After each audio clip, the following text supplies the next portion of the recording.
दोस्तों ये कहानी है एक ऐसे पैरासाइट की जो कि लोगों के कान के जरिए दिमाग के अंदर घुसकर उनके पूरे ब्रेन पर काबू कर लेता है। अब वो पैरासाइट इंसानों को काबू करके उनसे क्या क्या करवाएगा, चलिए देखते हैं इस पूरी कहानी में। तो कहानी की शुरुआत में हम कई सारे पैरासाइट और अजीबोगरीब क्रिएचर्स को देखते हैं जो कि गंदे समुद्र से बाहर आकर अब शहर की तरफ बढ़ने लगते हैं। इसके बाद हमें एक हस्बैंड और वाइफ को देखते हैं जो कि आराम से सो रहे थे, लेकिन तभी एक पैरासाइट यहाँ आकर उस आदमी के कान के अंदर घुस जाता है।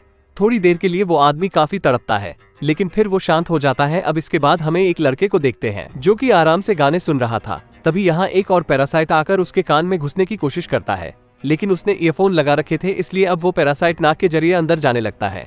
तभी उसे देखकर उसे दूर फेंक देता है। लड़का डरते हुए एक बुक के जरिए उसे मारने की कोशिश करता है, लेकिन वो पैरासाइट उसके हाथ पैर काटकर उसके हाथ के अंदर घुस जाता है। तभी घबराकर एक केबल से अपने हाथ को बांधकर उसे बीच में ही रोक देता है। तभी शिंची की आवाज सुनकर उसकी मॉम यहाँ आ जाती है। शिंची उनसे कहता है कि मेरे हाथ में कोई कीड़ा घुस गया है, लेकिन उसकी मॉम कहती है कि ये लड़का मजाक कर रहा है। वो शिंची के पास आकर उसके एक हाथ से उसका दूसरा हाथ छुड़ा देती है और फिर देखती है तो यहाँ उन्हें कोई भी कीड़ा नहीं दिखता। उन्हें लगता है कि शिंची अभी से ही सटिया गया है। शिंची भी चौंक जाता है कि आखिर वो कीड़ा कहाँ गायब हो गया। अब तभी उसकी मॉम वही गाना सुनती है जो शिंची सुन रहा था और शिंची से कहती है कि इस तरह के गाने मत सुनाकर, तभी तेरे को ऐसे बहम होने लगे हैं। अब ये कहकर उसकी मम्मी यहाँ से चली जाती है। अब शिंची सोचता है कि वो कीड़ा आखिर कहाँ गायब हो गया। अब अगले दिन शिंची अपने स्कूल जा रहा होता है और तभी सातोमी देखती है कि शिंची आज कुछ बदला बदला सा है।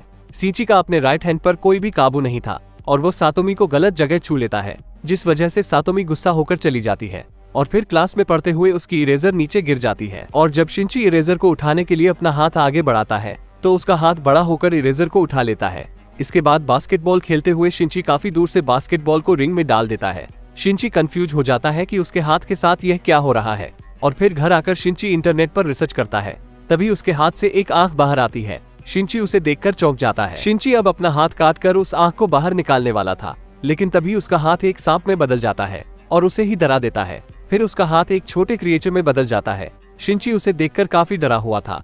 तभी वो क्रिएचर कहता है कि मैं फेल हो गया और शिंची कहता है कि यह मेरे हाथ को क्या हो गया और वो क्रिएचर भी कहता है कि यह मेरे हाथ को क्या हो गया। फिर वो क्रिएचर शिंची को कहता है कि मुझे बात करना सिखाओ। वहीं दूसरी तरफ हम उसी आदमी को देखते हैं जिस पैरासाइट ने उस आदमी पर कब्जा कर लिया था।